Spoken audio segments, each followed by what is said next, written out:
On behalf of the American Academy of Neurology and in collaboration with Neurology Today, it gives me great pleasure to have back with us Dr. Sherry Cho. She's an associate professor in the Department of Critical Care Medicine, Neurology, and Neurosurgery at the University of Pittsburgh School of Medicine. She's also the director of the Global Consortium to Study Neurological Dysfunction in COVID-19, or GCS Neuro-COVID-19, which is endorsed by the Neurocritical Care Society.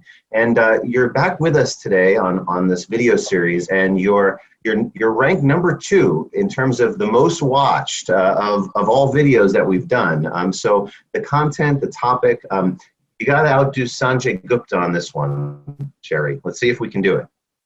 That's quite a challenge. Oh dear. Big shoes to fill. But honestly, based on the progress that you guys have had, we've talked, just around 5 months or so ago when the idea was emerging. I think you had like 40 sites now, and now I think you're somewhere up to over 200 sites, and then you just partnered with the European. I mean, just tell me about what's happening. So much has been done, several publications, more to come. How are things going? Thank you for that. Things are really moving forward, and I just have to say, I'm as surprised as you are, and we're so thankful and just so excited by all the enthusiasm and all the support we have from colleagues all around the world. So when we first spoke way back, I think that was we were at about 50 sites, and we went from 0 to 50 in about a week, which was a shock. And we were getting ready to say, well, good, we're going to run a 50-site consortium. Let's buckle up and do good work and don't let people down. And then the numbers just kept going up. Then we opened a pediatrics arm, and our pediatrics PIs, I want to give a shout out to them. They have a lot of experience with international collaboration, so they immediately got through a network. So currently, I think at the last count, we have 212. Let me retract. We have 112 adult sites and 96 pediatric sites within the GCS Neuro-COVID Consortium itself. And currently, we still do cover all continents except for Antarctica. As far as I know, we don't have colleagues in Antarctica, and we're very excited that we have a formal collaborative agreement with the European Academy of Neurology. They have also built an incredible network. They've launched their own neuro-COVID surveillance study codenamed Energy.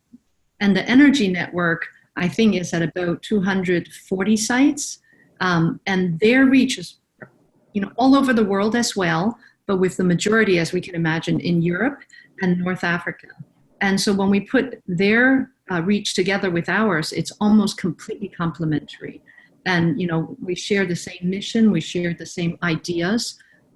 Independently, when we compared our case report forms and our data elements, we have over 80% direct overlap, which was very reassuring to think that two groups of people across different sides of the Atlantic, when we sat down and said, hey, what is most important that we really need to collect right now about neurological manifestations of COVID? Spontaneously, the stuff that we came up with had over 80% overlap. We've had a great collaboration. Right now, bringing both of these networks together, the entire network is approximately 450 sites. The numbers shift up and down every week a little bit. And I should also mention that we're very, very excited that the Latin American Brain Injury Consortium and the Possible Network, which is also in Latin America, have also formally partnered with us. So we're very, very excited by all the support and all the partners, and we've translated our study forms and our data forms and our data definitions into Spanish and Portuguese for both adult and pediatrics, and hopefully more to come. Great. Well, that's honestly tremendous. I mean, it seems honestly like a lifetime ago that we last spoke with everything that's happened in the world, but the progress you guys have made, the international collaboration, translating into different languages, and honestly, the publications. I saw one of the publications in the Neurocritical Care Journal, Neurocritical Care Society Journal, that really announced the consortium, went into detail, and talked about the study design and rationale. And that was a really, really terrific paper. I guess one thing, how are you doing through all this? Us with our folks with boots on the ground. You're not just leading in this gigantic consortium. We're trying to get a 6-site consortium for Alzheimer's prevention off the ground, and that's enough headaches. You guys have, I don't even know how, but you just got off 14 days in the ICU. How are you holding up with managing all this stuff? Thank you so much for that question. I think, during this pandemic, I guess we have all this sense of we're just sort of hanging on. And like you, I can't remember when this pandemic started. It feels like it started about 1,000 years ago. And I'm very, very grateful I work with a great group of people, both in the consortium and right here, among my own colleagues. So even though, let's be honest, this is a tough pandemic for everybody. And there are definitely tough times. We all miss things that we hold dear prior to the onset of this pandemic. And I'm just so grateful that I work with such a great group of people so we can support each other through the difficult times. Before 2020, I thought I was working too much and I better work on, reducing my plate and managing my stress, all of those things. And then the pandemic hit, and I think my workload just doubled. And we talked a little bit about this, my encephalopathy sets in, and by the end of the 14 days, I'm speaking neologisms to my colleagues, but fortunately they all understand me and we carry on. But it's an incredible time in our history, isn't it? Yeah. Well, first of all, I appreciate you not just having your boots on the ground, but having your tentacles out there otherwise. We need this because, I remember when we first spoke, I was trying to kind of goad you a little bit into saying, okay, well, what have you learned? What are the results? And I've now learned I'm actually not going to push you today and say, okay, well, where are the results? I know that they're, probably a couple months away. I know, the papers are probably being written. The sites are still getting the data in. You need to analyze the data, hopefully the next month, whenever it is. But I guess what I've seen over the last several months is when either whether it's a treatment or it's a finding, whatever it is in medical science, and things are pushed forward a little bit too quickly or even a lot too quickly, it can have a really profound potential negative impact. For example, if a drug is touted as being, the be all and end all, and then it's not, well, then maybe people that got that drug were harmed by that drug. So this is a little bit different, but I think it's important that you guys are taking a very metered approach. There's this saying, publish or perish. You guys have been publishing, which is great, but you're really making this registry and this consortium rigorous, really fine-tuned, so that when these papers come out in whatever high-tier journals they come out in, I think the global community will believe them and also implement in everyday practice some of the findings. What is your publication plan, or what are your plans for kind of getting results out there in the future? Thank you for that. Thank you for that important comment and an important question. And I would just first say that, as a physician scientist, I do feel torn, because the physician side in me, I wanted results 3 months ago, because we needed to know what to do with our patients who are coming in every day with questions. And the scientist in me, we're so concerned about partial information, because time and time again, we've seen the effect of that. It may, when we capture partial information, we may get misled down to another rabbit hole in the worst case scenario. But even in the best case scenario, what it means is when we lose that equipoise, we get to the point where we're not able to do trials anymore, because people don't believe in the neutrality of what we're testing, and they favor a certain intervention or a test without sufficient data. And that would then lead to a situation where we would never get that data, possibly for decades, and carry on. And all of this have huge public health implications. So our approach on the global consortium on this is multifold. We recognize that whatever we do needs to be fast without sacrificing rigor. So the challenge and that onus is on us to be able to design trials that are robust enough that can be run in a short period of time and deliver that piece of results, and then move on and do the next piece. And we talked a little bit in our first meeting about a tiered design, and that is exactly, what we hope will help us do that. So we thought what we would do is run short tiers of studies, each study with a very clear deliverable. We're not going to, find the answer to the origin of the universe in one study, but we want to be able to incrementally go forward. Meanwhile, understanding that during the short durations of study, maybe 3 to 4 months per each study, a lot of information would change. We're learning so much about COVID in real time that by the end of 3 to 4 months, we need to revamp our study design. We need to revamp our data elements. We may have to rethink some of the concepts. And the tiered study allows us to do that. It allows us to have opportunities to adjust to the new information, the new reality of time, and keep going. I'll be honest with you, I was very much hoping that by the end of our first tier study, which is we're close to the end of first tier now, I was hoping that we would be done with COVID and we wouldn't have a second wave, and the consortium may not need to do a second tier, and that would be wonderful for the world. It looks like we will definitely be doing our tier 2, tier 3, and beyond. But that's great because we've learned so much in the last 3 months, and we're actively designing and finalizing our tier 2 design. I'm very excited to say that in doing so, we have the opportunity to collaborate and work with so many other big consortia and big groups out there who may be studying similar things that overlap, or who might be studying general COVID, who may be in a different area that we're not capturing. But we're actively harmonizing and standardizing our data elements and our data definitions and our study protocols, so that way in the future, when all of these big consortia finish collecting our data, we would have done the hard work a priori, where we standardize our methodology in the beginning. So at the end, we can then merge our data and do a high quality meta-analysis where there's not so much heterogeneity in the data elements themselves to make the data uninterpretable. And so we have, partners in Europe, partners in the UK, multiple partners in the United States and Canada and Latin America, where we're literally actively harmonizing all of our data elements.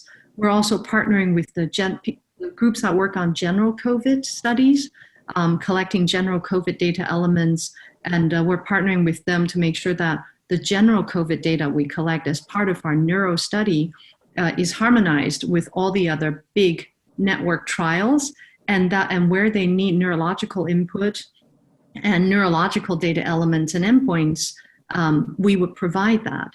And one of the things that has gotten some traction that the general COVID trials are looking into are the incidences of stroke and the incidences of encephalopathy, and delirium is always a big topic for a lot of people outside the neurology community. And it's really nice to now have that dialogue between neurological experts and experts who are doing sort of general COVID studies in the population. Yeah, actually, right along those lines, I remember one of your papers, I think it was like neurological complications of COVID-19 infection. And there was this really beautifully designed figure. And there was kind of like what you were saying, there was on the one side, there was the non-immunological, putative mechanisms of neurological consequences, and there was the immunological.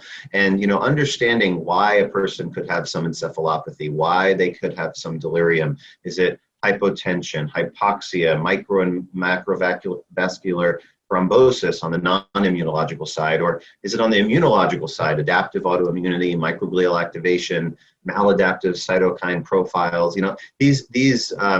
These aspects are going to be so critical in understanding how we treat patients. How have you maybe in your work tried to get down to the nitty-gritty to try to understand some of these mechanisms, and then how can we potentially use this understanding to guide therapies? Do you think you'll be able to make some progress in that area too? That's a great question, and we absolutely hope so. And just as you said so nicely, I think when we think about the neurological manifestations of a systemic disease, which is COVID-19. We're not seeing the kind of thing that we like to see as neurologists, a clean, neurological diagnosis that only affects the nervous system and we can forget about the rest of the body. And I would say in my work as a neurointensivist, the world, that is not the reality. The reality is that the entire body is attached. And even though as a neurologist, I still think the nervous system is the most important organ in the entire body, it needs to be supported by a healthy cardiovascular system. It needs oxygen, so you need a healthy pulmonary system. And in the end of the day, all of these play into your neurological health. And often when we see neurological sequelae, not just COVID-19, but any general diseases we see in really, really sick people, it's not Occam's razor. It's not as clean as we like it. And in a recent interview I did with Sanjay Gupta, he sort of challenged me on that. And I said, that's the thing in critical illness. Life is messy and critical illness is messy, and we have the primary neurological effects of COVID-19, of which there may be many. We still don't know for a fact that the virus doesn't really enter into the central nervous system. No one has been able to PCR it out of CSF. That doesn't necessarily mean it's not there. We may have just not been able to get it. There is certainly the potential immunological or the para-infectious neuroimmune mechanism that we're very interested in looking at. But there's a whole slew of other things, the systemic implications of systemic disease. So in a very hypoxic patient, you can get hypoxic brain injury. People who are prothrombotic could potentially get a stroke, but also the things we're doing to these patients to treat their severe lung disease, the patients who are paralyzed and sedated for a prolonged period of time on high modes of ventilation are certainly at risk for critical illness, associated neuropathy and myopathy and delirium. Patients who are getting anticoagulants for their thrombotic complications could be bleeding into their central nervous system. And then, we have a whole slew of patients who have chronic neurological diseases. And we know that when those patients get sick, whether it's from COVID-19 or influenza or something else, it can bring about a recurrence or at least a temporary worsening of their existing symptoms. And we're seeing that as well. So in this consortium, we hope to pay attention to all of these things and collect the relevant data points so we can tease out at least which one of these major categories do the symptoms fall as a first step. And then as we develop the tier 2 and tier 3, we hope to collect more and more granular and detailed data. And finally, in our tier 3, which is our experimental and translational arm of our study, we hope we will be able to use advanced neuroimaging techniques, neurophysiologic techniques, molecular biology techniques from biomarkers that would then get us closer to the mechanism of injury and a pathophysiology. And from there, we can talk about potential therapeutics. That's great. Yeah, this virus in some ways is like a chameleon. Like it can affect so many people in so many different ways, and understanding exactly why and how, honestly, is the only way we're going to be able to effectively treat it. I think hopefully I'm paraphrasing correctly, but Dr. Fauci had an interview and said he's never seen another pathogen that's had such differential effects on different people. We have, I'm an Alzheimer's specialist, right? So, there's absolutely sex differences in Alzheimer's. We've, finding that with COVID-19. There's, from GI disturbance to loss of smell. I mean, from every angle, there's the issue. And, how to predict which patients are going to be affected most. Is it through the presenting symptoms? Is it through, I saw a study on the 23andMe news, whatever, it said about, different blood group antigen, like the different blood types can affect. Also in my area, again, Alzheimer's, people with 2 copies of the ApoE4 variant, the 2E4, ApoE4/4s, those people are more severely affected. And that's a whole interesting topic of discussion for why and how. So I think, putting all of this together and really getting down into the deep, is this a precision medicine question? Is this something even more basic? Is it something more complicated with the immunological versus non-immunological mechanisms? You have a lot of work to do. Have fun with that. As a scientist, this is a fascinating disease because of just the number of differential manifestations. We've seen the number of people involved and the duration of the symptoms. We talked a little bit about that too. And some people, even people who have recovered from the virus, can have symptoms that are long lasting. And dare I say, we haven't had enough time yet to see if there's a phase 2 in the recovered patients. I sure hope not. But we should be ready to capture that phenomenon if it exists. And so as a scientist, this is fascinating. And I think we're going to learn a lot about not just COVID-19, but I think human biology. And as you said, probably take us to the next level of precision medicine, of understanding how different people may react so differently to presumably almost the same pathogen. The virus itself does mutate some as well. As a physician, though, and as a potential patient, because we're all at risk for catching this, it's a scary thought. Because we don't know what to expect. Yep. Yeah, I couldn't agree with you more on that one. Yep. I was in New York. I'm still in New York. My brother's mother-in-law was in the ICU, intubated for 37 days, finally discharged, just got out of rehab. She was admitted the second week of March, got out home at the end of August. I mean, what is great. A miracle saved her life through amazing physicians, through amazing care. But what next? What's happening next? And then even the people that weren't critically ill, people that stayed home, but they're still coughing 5-6 months later. Well, why are they coughing? Chest X-rays normal. Wait a minute, the CT of the lungs are normal. PFTs are normal. What's happening? These are real symptoms, right? And then with the neurological manifestations, wow, like how we have even less tools. Brain imaging, okay. Spinal fluid tests, haven't gotten too many of those. Really understanding this with limited tools, also with limited testing. Not even everyone that we pretty much believe had it was able to get a test months and months and months ago. So what do you do there, whether it's in a registry or whatever else? So lots of challenging questions, but honestly, I'm pretty excited. I mean, with over 400 sites, with the papers that have come out and the scientific method is being followed really rigorously. And hopefully you guys get a fair amount of funding for this, because this isn't easy. I'm sure you're putting in a lot of time, and I think you hopefully can, get additional funding and hire some help.